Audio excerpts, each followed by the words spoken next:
You mean Hong Kong? Back to the motherland with you. Back to the motherland. Shit.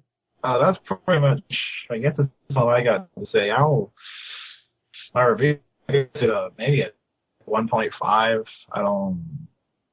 It won an MTV award. Well, Rose won an MTV award for Best Villain. Really? Huh. Yep. I mean, it's gotta be Was gotta be worth the point something. where MTV was actually still relevant? Yes, MTV was still showing music back in 1999. Okay. Yeah. So, I mean... Oh, no, I'm sorry. It was nominated. My bad. 1.5. that award would have given it a 0.5, but no, it didn't win nothing. So 1.5 is what I gave this movie. It's Wait, so apparently this movie has like really bad reviews, so we're not the only ones that think yeah. that. So, But here's the question. So this is basically Steel Magnolias for you? yeah. I'm pretty sure Still Magnolias is Still Magnolias for him. No,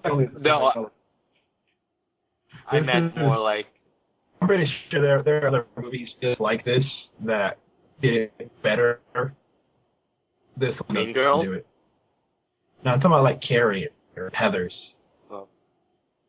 Those are ones that probably did it better, but this one failed. And the generic soundtrack didn't look that at all.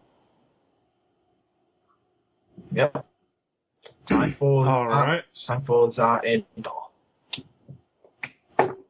I have no idea what you just said, but it sounded I Kryptonian. said the end. The end. Ah, He said time for the end, though. I know now, Stray. Thank you. You want me to say it in Spanish? El fin. Say it in Arnold Schwarzenegger's accent.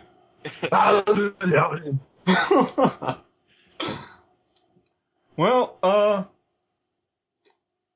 first of all, I guess I have to say, I like the beginning of this movie. And I like a lot of the concepts in this movie. Because there are a lot of good ideas in this movie. Except There are for that. a lot of nice scenes in this movie. Just flashes of brilliance. But somewhere towards the middle, it all kind of fell apart. And for me, it all came together at the end. Like I said, I do love the ending of this movie. But that's not enough to really save the movie. Not as a whole, because as we mentioned before, well, this movie is a cohesion of a lot of different things. On one side, you have, like, this chick flick and this kind of noirish film. I have to pronounce it like that so you guys know I'm not saying horror. And, I just heard horror the first time around. those two things, you know, the idea is good enough, but they don't mesh here well. And the same thing with the atmosphere. You know, they're going for both that dark comedy. They're trying to do dark comedy, but here the two feel too separate. They do something dark, and then they do something Light. funny, not funny, but quirky, but they can't really, you know, there's no cohesion. It's dark comedy. You should be able to be both at the same time. And that's just not here. So it's like you have this movie with a lot of good ideas, but it, on everything that's supposed to be, it's failed at. So ultimately, I'd have to give it a 2.5. I give it a 2.5 for, like I said, the ideas. I also like Stray and GL. I like that it feels like the 90s. Because the 90s is gone now. It's over. That age, that era, it's over. And now we have Sometimes it's good to be reminded. back when This is people this weren't is the as 90s. when people weren't as retarded as they are now. With all things like YOLO and swag and bullshit like that. Back in the 90s, Oh. swag was stuff we all get, which I learned from X-Play. Yeah, that's true. There was another thing for swag, but I forgot what it was. Secretly, we are gay. Yeah. No, That's I mean another word that we used in the 90s instead of swag. grab I bag. only knew about the swag, which is stuff we don't get. I never knew about the one before that one, or I still don't know what it means now. Swag is just basically the bullshit way of saying, hey, look at all this rich guy stuff I have. Yeah. It should be like... Too bad I'm starving and I can't eat. Or who cares? I have swag. And your microphone is back to normal. Hey, my internet's back to normal then. Rose McGowan, or McGowan, however you pronounce her name, will go on to do a lot of pornographic independent films. Yeah. Judy Greer will go on to be an actual, authentic actor. I can see some of that here. She's not just a creepy beaver-wearing psycho nerd who looks at the back of someone's neck and sees constellations and salmon and spider webs. Oh, shit. Yeah, it's funny. If it's on your neck, it's not a beauty mark. I know, even more. If it was on anyone else, that's not a beauty mark at all. You're just ugly or some shit like that. But because it was Liz Purr, she's so perfect. Oh, that's why they called her Liz Purr. Just for that pun. So you can say Liz Purr? Liz Perfect? Oh. That makes too much sense. All in all, not the worst movie I've reviewed so far. And the worst part is, I wanted to give this movie a 3. Not because of this movie, part because of the concept, but also partially because it feels like it's been forever since I've given anything a 3 or higher. And next time... What we got? Next time, we will be reviewing Pretty Woman's. No, just Pretty Woman. That's what I said, Pretty Woman's. When we undoubtedly talk about a very deep conversation regarding the nature of prostitutes.